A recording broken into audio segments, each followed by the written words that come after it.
se de facto, apesar de não estar obrigado a isso, se faz sentido que o Banco de Portugal tenha feito este empréstimo sem avisar ninguém.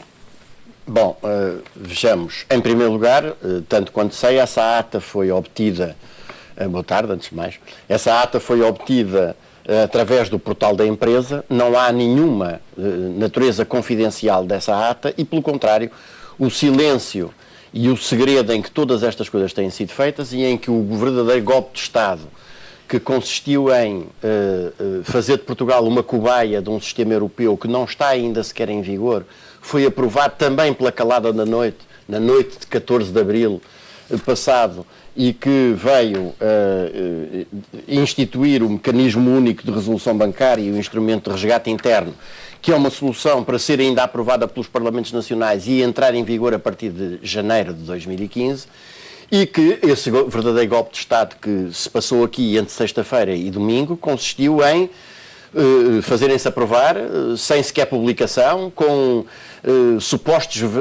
supostas promulgações presidenciais em tempo absolutamente recorde, tudo nas costas dos cidadãos portugueses, a substituição do regime que estava em vigor, que era, como se sabe, o regime da lei da recapitalização bancária, que fazia com que, em caso de situações de dificuldades de bancos, o Estado entrava, de facto, com dinheiro, mas tornava-se um acionista do banco e, tornando-se um acionista, tornava-se também um administrador do banco. Por este mecanismo da recapitalização bancária, por este mecanismo, o tal mecanismo aprovado na União Europeia da resolução bancária, esse pagamento deveria ser assegurado por um fundo que não tem dinheiro nenhum e, portanto, que vai ter que meter dinheiro lá, metido, evidentemente, pelo Estado português, ou seja, pelos contribuintes. E, portanto, mas sem que o Estado português fique com qualquer posição, digamos, de acionista ou de administrador enquanto tal, relativamente à instituição intervencionada. Portanto, o golpe de Estado que foi praticado aqui, com a conivência dos supervisores e levado a cabo pelo Governo e pelo Presidente da República, consistiu exatamente nisto. Substituir o regime que está em vigor por um outro regime que está para ser aplicado na Europa e fazer de Portugal a cobaia da aplicação desse regime com uma característica específica, que é de não haver dinheiro no chamado fundo de resolução bancária. E portanto, tem que ser... E, atenção, o dinheiro que é preciso lá meter não é de todo aquele que tem estado a ser referido, e isto é que é importante salientar. Vejamos.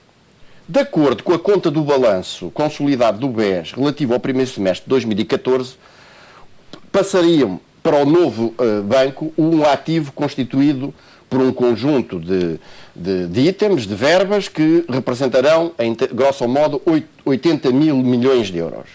Deste ativo, quanto é que lucrará o chamado novo banco cobrar? Bom, das aplicações financeiras e do crédito a clientes, que representam a esmagadora maioria, a esmagadora fatia deste montante, num valor de aproximadamente 72 mil milhões de euros, o novo banco poderá não deitar a mão a um único cêntimo, atendendo às falências das empresas do Grupo Espírito Santo, a elas mesmas devedoras ao banco e dos bancos do próprio BES, e à época de crise em que vivemos, em que, como se sabe, enfim, o crédito mal parado chega a atingir 30%. Se o novo banco alcançar um terço deste seu crédito, dos 72 mil milhões relativos ao crédito a clientes e das aplicações financeiras, isto significa que este ativo, cerca de 80 mil milhões, perderá uma quantia de 48 mil milhões e ficará reduzido a qualquer coisa como 33, 34 mil milhões. Agora vamos ao passivo. E é estas contas que se estão a tentar ocultar do conhecimento do cidadão comum e, designadamente, dos pequenos acionistas e dos pequenos depositantes do banco. Do passivo, do total do passivo, consolidado a 30 de junho de 2014, nós temos uma verba de qualquer coisa como 75 mil e quase 76 mil milhões. Deste passivo passará para o novo banco, pelo menos, os empréstimos contraídos junto do Banco Central Europeu, que estavam apontados como 8,6 mil milhões de euros, os recursos, isto é, os depósitos de clientes, e as provisões e ainda os empréstimos séniores. Admitindo que do passivo passará para o novo banco o mínimo possível e deixando de parte aquele valor que é desconhecido dos empréstimos séniores, tudo coisas que o nosso sábio supervisor Carlos Costa se anda a eximir, a esclarecer, então haverá de passar no mínimo qualquer coisa como 48 mil milhões de euros de passivo. Ora, se dá ativo, o banco aspirará a ficar com qualquer coisa como 33, 34 mil e passa um passivo desta ordem. Isto significa que nós temos aqui uma diferença negativa de 15 mil milhões de euros.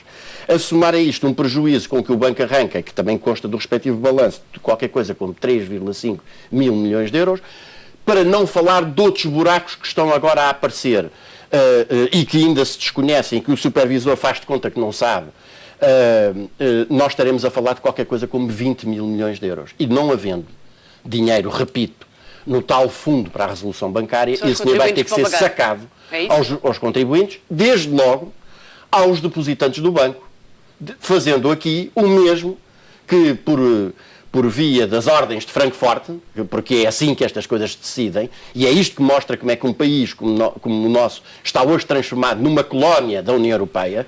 O Sr. Draghi manda dizer que é assim que se faz, e os governantes portugueses e os supervisores portugueses, obedientemente, aplicam, vão ser os depositantes do BES a ter que pagar por isso, porque lhes vão em cima dos depósitos. E o primeiro conselho que deve ser dado a essas pessoas é que retirem imediatamente os depósitos do BES. Vamos olhar também mesmo do BES chamado novo. Aqui também para os pequenos investidores. É possível que isto passe na Assembleia da República? Bom, na Assembleia da República pode passar tudo e mais alguma coisa, como nós temos visto, até porque, como também já tive a oportunidade de salientar, o BES é o banco do regime e dos partidos políticos do regime. E tudo isto mostra que se está perante o regime do banqueiro do regime. Mas o facto de passar ou deixar de passar na Assembleia da República não é nenhuma garantia de que isto seja legal e seja legítimo. E eu queria chamar aqui a atenção que, em meu entender, esses pequenos investidores, os depositantes e os acionistas, é preciso dizer que muitos destes investimentos foram feitos ao balcão do BES, através de truques, absolutamente digno de uma quadrilha de bandidos. É um empresário que chega ali e pede um financiamento de 1 milhão de euros para instalar uma fábrica. E é-lhe respondido, não, o senhor não precisa de 1 milhão de euros, o senhor precisa de 1,5 milhão de euros. Desde que a gente empresta-lhe 1 milhão para o senhor adquirir o terreno e instalar a fábrica, e 1 milhão o senhor investe nas empresas do Grupo Espírito Santo. E é isso que está aqui em causa. Está-me a querer dizer que foram induzidos esses Como investidores? Estou a dizer clarissimamente que esse foi um dos truques que foi aqui utilizado. Foi vender aos balcões do BES as ações do Grupo BES e fazer do banco um financiador, aliás, a condições absolutamente invejáveis, das empresas do grupo. Agora, eu acho que há aqui 2 erros, chamemos-lhe assim, porque se nós tivéssemos supervisores com um pingo de vergonha na cara, já se tinham demitido, e não se tendo demitido, já deviam ter sido demitidos. O primeiro desses erros, em que todos nós somos testemunhas, foi a tentativa desesperada, patética, de separar o banco do grupo. E nós vimos o Governador do Banco de Portugal, o responsável da CMVM, a Ministra das Finanças, o Primeiro-Ministro repetindo à exaustão, não, calma, são 2 coisas completamente distintas. Escamoteando que há aqui uma realidade similar, mas por outro lado completamente diferente do que se passou com a SLN e o BPN. É que no caso da SLN e do BPN, o banco do cavaquismo financeiro, de facto o banco estava falido, mas a sociedade sua proprietária não estava. E o truque até que se praticou ali foi pôr os contribuintes a tapar o buraco das aldrabices jurídico-financeiras cometidas pelo banco e, entretanto, a sociedade proprietária do banco ter ficado fora da intervenção estatal. Ora, no caso do BES, o que nós temos é o Grupo Espírito Santo falido e o banco falido. E, portanto, o banco era um ativo falido de um grupo falido.